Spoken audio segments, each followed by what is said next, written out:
Hey guys, in today's episode, we're going to be talking about archetypes, what archetypes are, how they're used in marketing and storytelling. I'll be using Marvel characters as proxies to make things more fun, so stay tuned.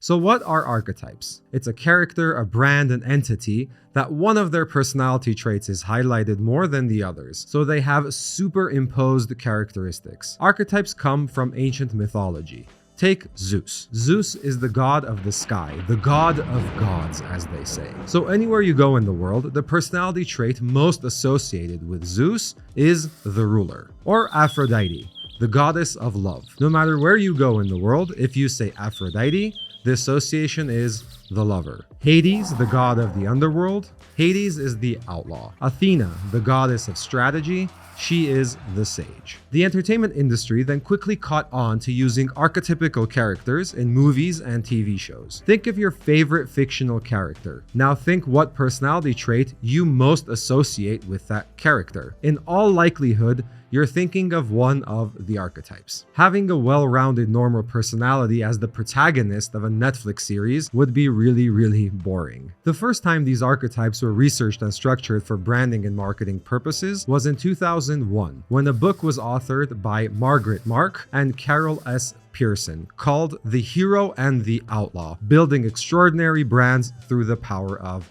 Archetypes. Although this was 21 years ago, even today, it's still widely considered the foundation of the archetypes that are being used in branding and storytelling, and the basis for today's video. According to that book, there are 12 fundamental archetypes: the ruler, the hero, the jester, the magician, the sage, the explorer, the outlaw, the caregiver, the creator, the innocent, the lover, and the regular guy. I'm going to attach a Marvel character each of them just to keep things fun and interesting. So let's start off with the lover. The lover is Black Widow. I understand that she's also an assassin, but throughout the movie, she's portrayed as Hulk's love interest. She's the only one that can calm Hulk with her lovely lullaby.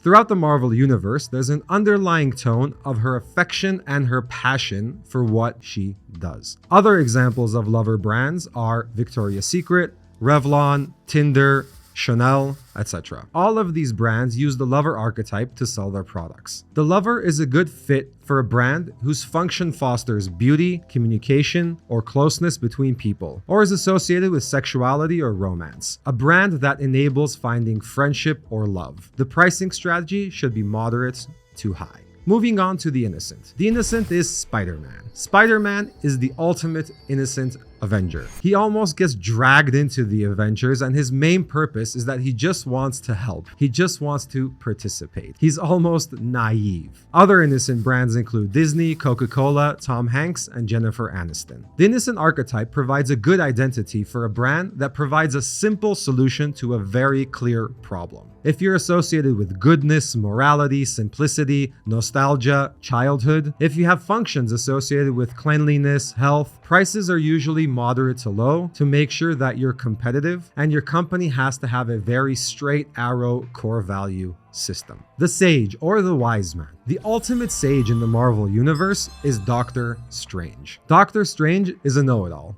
He knows everything, and not only knows everything, but he knows 50 million different versions of the same everything. He's smart, sophisticated, and sometimes even downright cold in his decision making. Other brands that use the sage archetype include Oprah Winfrey, CNN, McKinsey, and Harvard University. If your product or service provides expertise or information to your customers, if it encourages customers or clients to think, then the sage might be right for you. The brand is based on new scientific breakthroughs or some esoteric knowledge, and the quality of the brand needs to be supported by hard data. So let's move on to the regular guy. The regular guy is Hawkeye. So Hawkeye isn't a superhero, he's not an alien, or have godlike powers. In the movies, he's portrayed as a family guy. He has a wife and kids. He lives a simple life in his ranch-like house. He likes to play catch in the backyard,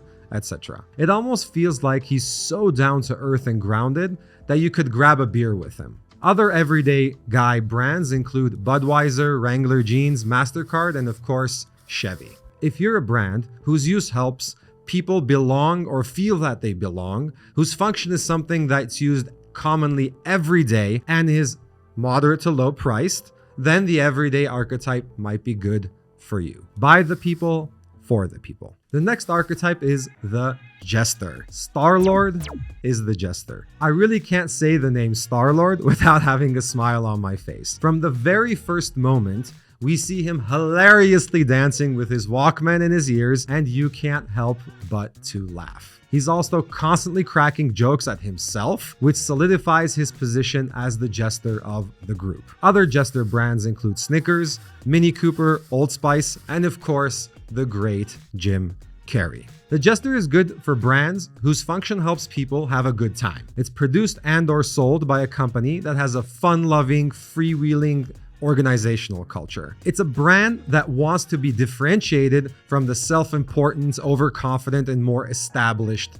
brands. So it's a brand that doesn't take itself too seriously. The next one up is the Magician. In the Marvel Universe, Loki is the Magician. Loki is known for his magic. He's known for being that mischievous sort of magician. You really don't know what to expect from him. He kind of keeps you on your toes. Other magician brands include Disney World, Pixar, Dyson, and TED Talks. The magician archetype is a good fit for you if your product or service is transformative, if its implicit promise is to transform the customer. It appeals to new age consumers and cultural creatives. It helps to expand or extend consciousness. It has a spiritual or psychological component, and it needs to be medium to high price. The next archetype is the Explorer. Gamora is the Explorer. Gamora is independent. She likes to explore new paths. She's searching for her own identity. She's searching for who she is. And she's not afraid at all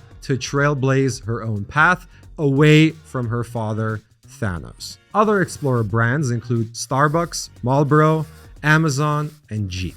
The Explorer archetype might be a good fit for your brand if your product helps people feel free and non-conformist, or pioneering in some way. Your product is more rugged. It's sturdy. It's appropriate for use in nature, on the road, or in some sort of dangerous setting or occupation. Your product can be purchased online or via some other alternative sales channel. Your product helps people express their individuality. The next archetype we're going to talk about is the hero. In the Marvel Universe, the one true hero is Captain America. Of course, Captain America is the ultimate hero. The key with any hero archetype is they always choose the righteous path, even if it's the hard path. Captain America sacrifices everything and expects nothing in return. Other hero brands include Nike, Red Cross, FedEx, and the Olympics. The hero archetype is a good fit for your brand if you have an invention or innovation that will make a major impact in the world. Your product helps people perform at their upper limit. You're addressing a major social problem. You're the underdog and you want to engage the competition. Your customers identify themselves as morally good citizens, the better angels of our nature. The outlaw. This is an easy one.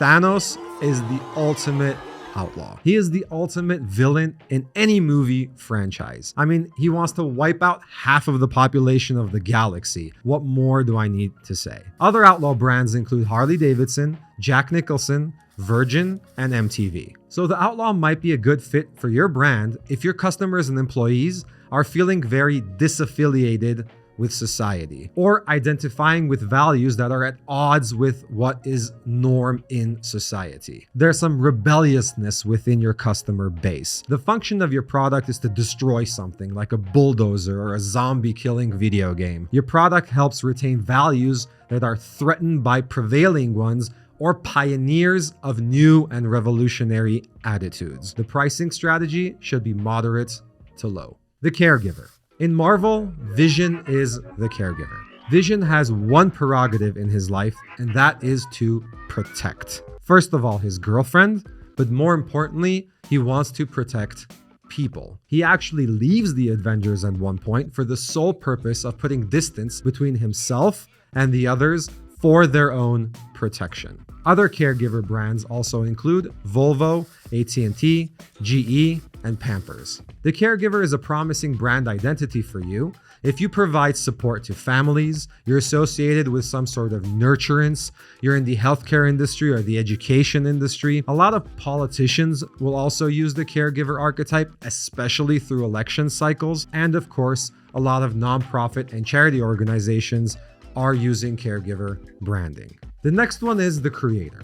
This one's a little bit controversial, but I give Iron Man the creator archetype. Yes, he's a playboy, philanthropist, billionaire. That's one part of it. But the key differentiation is that he is actually an engineering genius and he creates things. Whatever you see him using in the movies, he actually created himself. Understandably, he also has a little bit of outlaw side just to give him an edge. But throughout the movie, the fact remains that he is a genius, his father was a genius, and that is highlighted over and over again. If you don't agree with me, let me know in the comments below. Other creator brands include Lego, IKEA, YouTube, and Elon Musk. The creator archetype is a promising identity for your brand if your product's function encourages self-expression, provides the customers with choices and options, helps foster innovation, or is artistic somehow, has an artistic element. If you're in the creative field like marketing or PR, if you're in the arts or high-tech innovation,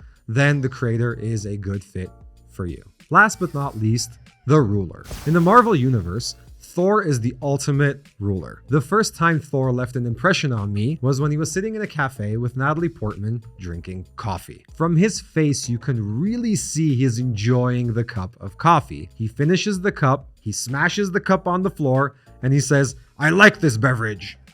Another. The "I'm better than everyone" mindset mixed with his sense of aristocracy creates the ruler archetype. Other ruler brands include American Express, Mercedes-Benz, Hugo Boss, and Microsoft. The ruler might be a right fit for you if your brand or product has a high status that's used by power players and powerful people. A product that helps people be more organized, like productivity tools. Any type of company that has a regulatory or protective function. It needs to be definitely moderately to high priced. It cannot be mainstream. You want to be expensive. You want to show status. While consulting for Fortune 500 companies, I would always say that the archetype we choose cannot be the only tool for your brand. If you only use an archetype for your branding, you will become very one-dimensional and ultimately won't be able to defend your position. You need to have a more complex brand strategy and add an archetype on top to turn up the volume to the max. It's a great way to get the creative team engaged and on the same page. I hope you guys liked the episode, and if you did, please help us out and subscribe.